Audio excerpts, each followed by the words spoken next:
Halo, apa kabar Anda semua? Semoga selalu dalam keadaan sehat walafiat, tetap semangat.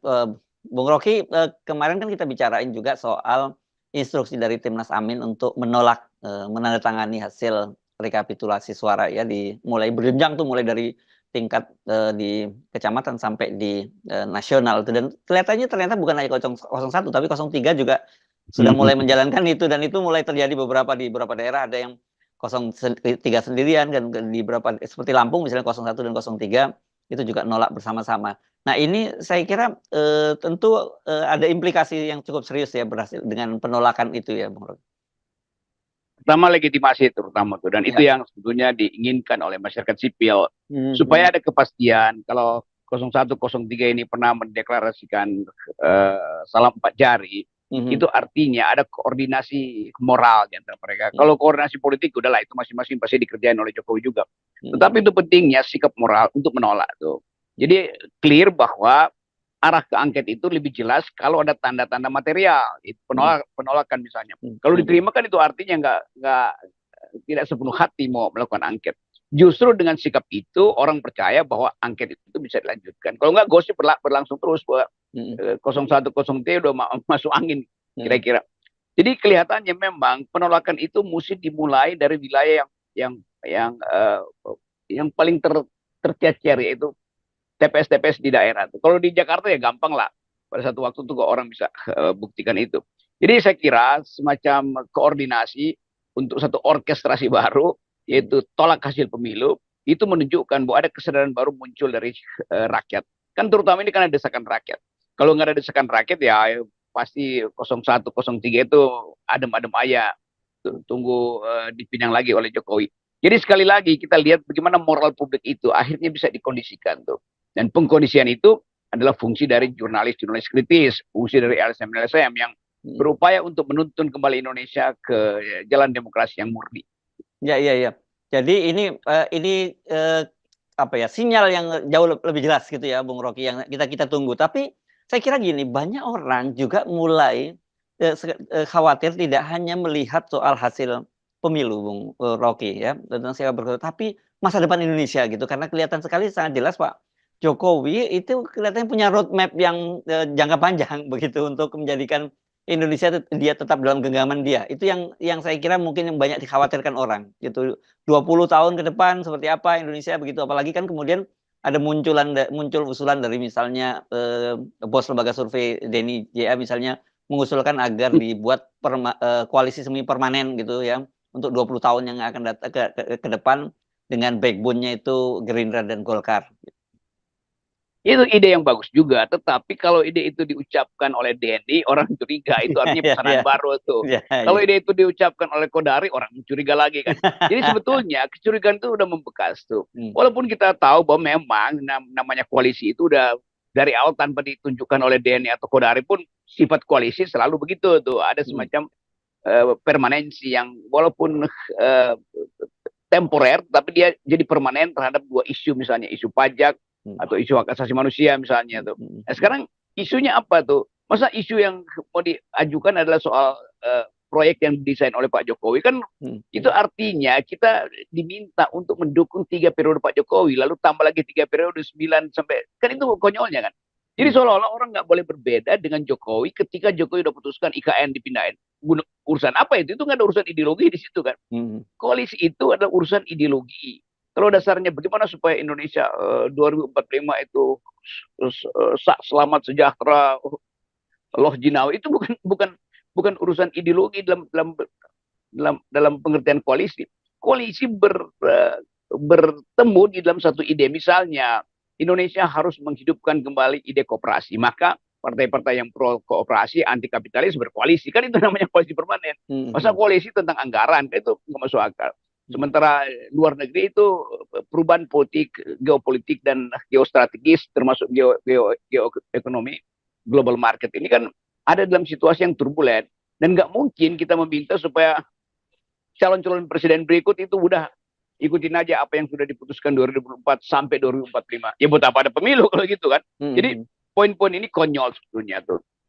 Yang lebih konyol lagi, dia diusulkan oleh lembaga-lembaga survei yang memang dari dulu dikaji oleh Jokowi, kan itu aja Ya, ya, intinya. ya. Ya, iya, saya sepakat saya kira memang untuk kepentingan-kepentingan yang memang betul-betul ideologis itu penting ya, ada pemikiran semacam itu ya, ada yang memikirkan bagaimana agar supaya tapi sebenarnya itu lebih cocok di negara-negara yang bersifat parlementer kan sebenarnya Bung Rocky Ya, untuk menghindari jatuh bangunnya pemerintahan dan saya kira kita nggak perlu betul. jauh-jauh melongok itu ke negara tetangga ya yang terjadi dengan Barisan Nasional dengan backbone-nya UMNO di situ ya dan kemudian ada partai Cina, kemudian partai India dan sebagainya dan mereka berkuasa Ya, relatif lama di Malaysia sampai 60 tahun seingat saya tahun 70 atau 73 betul. mereka mulainya itu. Tetapi dan itu kelihatan akhirnya muncul juga figur yang kuat seperti Mahathir gitu yang kita nggak lihat ada soal nepotismenya pada situ. Kalau Jokowi ini kan semata-mata betul-betul untuk kepentingan keluarga saja gitu. Jadi ajaib ini usulan untuk koalisi permanen tapi untuk demi satu dinasti kan itu Betul. konyolnya di situ Iya, kan. iya, iya. Kalau dikasih contoh di Amerika, memang di Amerika itu partai hijau, partai buruh pasti secara ideologis udah ada di pihak Partai Demokrat, kira-kira Hmm, begitu kan. hmm, hmm, Industri-industri minyak, The Seven Sisters itu pasti ada di Partai Republik karena hmm. berupaya untuk memonopoli perekonomian dengan cara akumulatif. Jadi sebetulnya udah terjadi di dalam sistem Amerika bahkan yang dua partai koalisi permanennya tuh yang mengakibatkan ada sistem dua partai. Jadi kalau sistem dua partai di kita seolah-olah ada oposisi, oke, bagus juga, tetapi ada yang pro Jokowi selama 50 tahun ke depan. Jadi apa gunanya kalau semua partai disuruh pro Jokowi? Kan kalau dimulai hari ini artinya semua mesti pro Jokowi itu. Nah, Hmm. tinggalkan dua tiga partai yang beroposisi itu namanya logika ngaco tuh. Mhm. Dan apalagi sekarang kita dengar cawe-cawe dari Pak Jokowi terhadap Golkar begitu ya, yang kemungkinan besar itu akan dia hostile takeover atau mungkin saya nggak tahu ini friendly takeover atau hostile takeover gitu nanti dampaknya. Dan kita tahu itu semua semata-mata bukan untuk kepentingan bangsa dan negara, tapi kepentingan keluarga. Betul, kita pastikan dulu bahwa ide itu ide untuk membackup Jokowi supaya dia tidak dipersoalkan oleh penggantinya selama Ya. 50 tahun ke depan. Kira-kira begitu kan. Mhm. Kan ini kalau ada korupsi misalnya, tanda-tanda bahwa Jokowi menyelewengkan undang-undang dasar, dan itu setiap pemimpin baru akan mengintai itu supaya dia itu bersih. Bayangkan misalnya kalau Anies yang terpilih, Anies bilang oke, saya akan berkoalisi dengan Jokowi, itu artinya Anies menutupi kejahatan Jokowi kan, Mhm. Mhm. termasuk kejahatan di Mahkamah Konstitusi. Kalau Pak Prabowo mungkin lebih lebih lega gitu mengatakan saya berkoalisi, tetapi sampai batas pemilu 2029 aja. Toh setelah itu Gerindra ingin mendalilkan sesuatu yang kita sebut mungkin ekonomi Gerindra itu cara Gerindra berpikir tentang ekonomi beda dengan Jokowi. Tapi nggak mungkin kan Gerindra disuruh berkoalisi itu dengan geng Jokowi. Orang tanya geng Jokowi siapa emang? Lah dia sendiri. Ngapain berkoalisi dengan orang yang hanya memikirkan keluarganya sendiri. Jadi koalisi-koalisian ini yang diusulkan oleh ya tadi saya baca tuh dikirimkan Mhm. saudara Denny Mhm. itu secara teoritis itu batal karena proses awal di dalam koalisi itu tidak seperti yang terjadi di negara-negara yang beradab itu bahwa koalisi secara ideologi secara natural dipertemukan oleh kepentingan yang sama. Ini kepentingan Jokowi diminta di backup oleh 5-6 partai kan itu konyol. Ya, jadi saya kira tidak salah ya kalau kita lihat hari ini misalnya para jenderal senior itu masih pas turun gunung juga mendesakkan hak angket. Sebelumnya juga berapa akademisi, profesor-profesor mendesakkan hal yang sama. Jadi dalam tanda petik tentang demokrasi kita itu sekarang ini to be or not to be saya kira pada tahun 2024 ini. Kalau kemudian Jokowi itu berhasil melenggang begitu saja dan bisa menaklukkan semua kekuatan-kekuatan ini, kita akan mengalami musim dingin yang panjang demokrasi kita, Bung Rocky. Ya musim curang yang panjang Musim maksudnya. cerang panjang ini winter is coming itu untuk buat kalau minjem istilahnya itu ya. Ya itu kan begitu tiba-tiba ada ide lagi koalisi permanen Hmm. 20 tahun ke depan, itu artinya Jokowi panik lagi, ya dia cari cara lagi tuh. Bagaimana Hmm. kalau dibikin, jadi makin lama terlihat bahwa betul yang ditulis, yang diterangkan di dalam dirty vote itu menunjukkan bahwa memang ada dirty hand, itu lembaga-lembaga survei Hmm. yang berpublik tuh. Dan di belakang itu pasti kepentingan satu orang, itu Jokowi. Jadi Ya. semakin terasa pentingnya hak angket untuk memperlihatkan bahwa ini terstruktur, sistematif, dan masif. Bukan sampai 2024 aja, sampai 2045 itu masifnya sampai di situ. Hmm. Sistematiknya sampai di situ. Terstrukturnya sampai 2045. Gampang. Makin lama Ya. makin bagus. Hak angket itu ada alasan bahwa Jokowi ingin mengendalikan politik itu, kendati yang dia sebut sebagai demokrasi itu dia udah bunuh di awal, dia nggak cukup membunuh demokrasi. Dia ingin supaya keluarganya dia itu tidak diuji atau tidak dihakimi oleh sistem demokrasi yang sedang kita upayakan, yaitu pembersihan anasir-anasir otoriter di dalam rejim ini. Ya, ya. Dan ini kan belum-belum kita udah mulai membaca, misalnya, dan konyolnya ini dilakukan bukan dilakukan oleh PDIP, tapi Gerindra misalnya. Gerindra Sleman misalnya mengaku dia melirik Erina Gudono atau namanya istrinya Kaisang itu sebagai salah satu kandidat untuk Bupati Sleman. Begitu. Kemudian Kaisang juga katanya masuk dalam bursa untuk wali kota Solo dan sebagainya. Dari sini saja kita udah tahu bahwa ini betul-betul koalisi permanen yang dibayangkan itu memang untuk backup dinasti, bukan kan ini sebenarnya rekayasa demokrasi kan, koalisi-koalisi ini Bung Rocky ya, yang untuk mewujudkan bagaimana partai-partai itu agar ideologi yang mereka usung itu tetap bisa diwujudkan, kan harusnya begitu. Saya membayangkan ini Gerindra makin lama makin nggak masuk akal juga nih partai ini. Belum.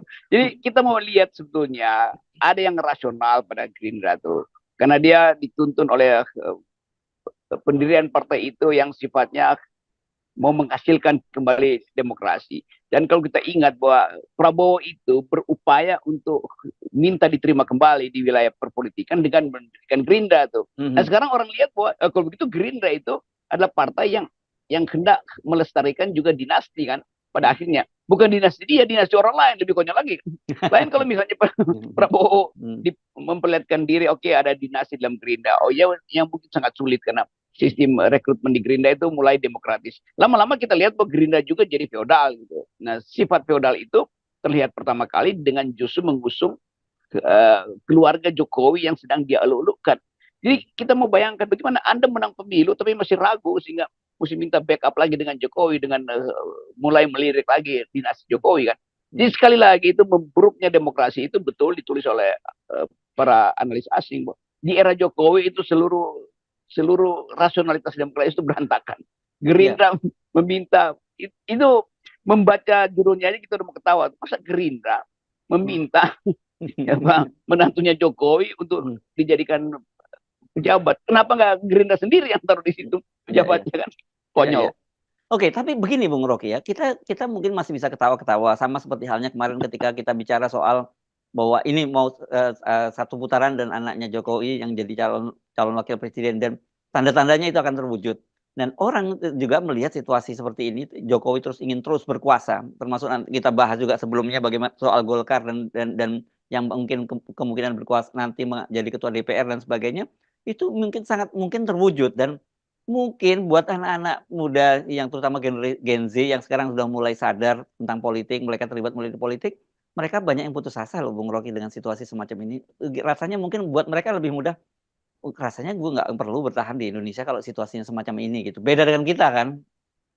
Iya, itu bacaan yang bagus, semacam tanda awal bahwa generasi yang ikut pemilu hari ini akhirnya membaca bahwa ampas sebetulnya yang ada hari ini. Ya? Hak angket yang tidak menentu, potensi partai-partai yang beroposisi dibujuk kembali oleh Jokowi, potensi dari partai-partai yang sebetulnya sudah menang untuk ditaklukkan lagi oleh Jokowi, sehingga yang mengatur kabinet itu bukan mereka, bukan koalisi, tapi Jokowi sendiri.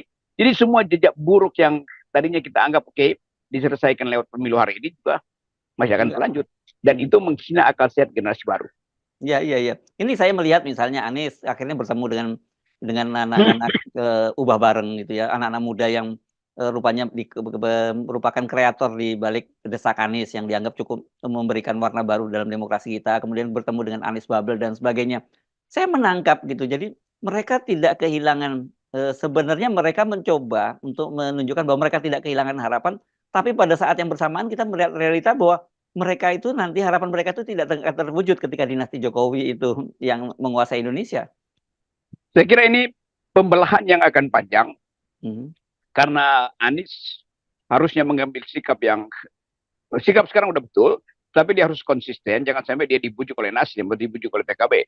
Kan Anies sudah muncul sebagai otoritas sendiri itu, bahkan sebagai institusi sendiri itu, yaitu desa Anies itu jadi semacam institusi baru di dalam politik kita. Jadi Anies sebaiknya bertahan aja untuk mengatakan saya punya institusi yang namanya desa Anies. yang mungkin bisa dibikin PDA, Partai Desa Anies, kira-kira satu waktu nanti kan. Dan itu memang captive marketnya the intellectual, orang-orang kritis itu, anak-anak muda yang ingin memikirkan masa depannya, itu aja kan dipelihara kan.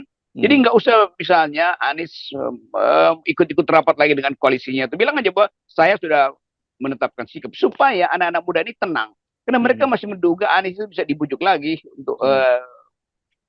untuk kepentingan pemetaan politik berikutnya. Anies mungkin dipersiapkan di 2009, tapi Anies kemudian tergiur di situ, lalu terima bujukan-bujukan dari pihak istana melalui Nasdem atau PKB misalnya. Kayak itu kan kita mesti curigai itu. Lebih baik kita ucapkan sekarang dari awal bahwa potensi Nasdem dan PKB dipermainkan oleh Jokowi itu sangat tinggi. Itu bukan Anies yang dipermainkan, tapi dua partai ini. Karena kita balik lagi pada pragmatisme. Setelah tanda-tanda awal menunjukkan bahwa Jokowi unstoppable, maka saya kira Cak Imin dan Pak Surya Paloh mulai berhitung. Kalau betul-betul Jokowi menguat, dia nggak punya kesempatan lagi untuk bertarung kan, karena hasil pemilu udah ditutup itu. Jadi sekali lagi, karena sprindik Nasdem dan PKB itu ada di kantong Jokowi, maka dua partai ini pasti akan balik pada pragmatisme. Dan saya mesti tuduh aja bahwa dua partai ini sebenarnya dari awal pragmatis. Dan Anies yang dijebak di dalam sistem yang pragmatisme itu tuh. Nah sebaliknya siapa nih gengnya Ibu Mega mulai melihat potensi dia untuk menjadi partai yang betul-betul tegak lurus dengan konstitusi dibandingkan dengan mereka yang lain kan. Jadi ide tentang angket ini balik lagi menjadi isu PDIP tok itu kan nggak mungkin ide angket ini ada pada Nasdem atau PKB kan. PKB numpang pada Megawati. Nah, Megawati membaca itu. Jadi kalau Megawati luruskan lagi akal pikirannya dan angket ini berhasil dibentuk, tinggal orang tunggu. Transaksinya apa? Angket ini mau stop pada pemeriksaan proses atau mau berujung pada pernyataan pendapat bahwa Jokowi bersalah dan itu perlu dimaksudkan. Tapi sebelum sampai ke situ, kita lihat dulu bagaimana PDIP itu harus di backup lagi supaya jujur mengatakan bahwa kami, Ibu Megawati, sudah menandatangani perintah untuk membentuk pansus angket di DPR. Itu lebih masuk akal. Jadi kalau itu belum ada, kita belum dengar dari Megawati in persona, kita masih duga bahwa Megawati masih siksak. Yes, oke. Baik, terima kasih Bung Rocky. Tetap kita nolkan semua kecurangan-kecurangan. Oke, sekali lagi inilah analisis yang bersifat tuduhan. Oke. Yes.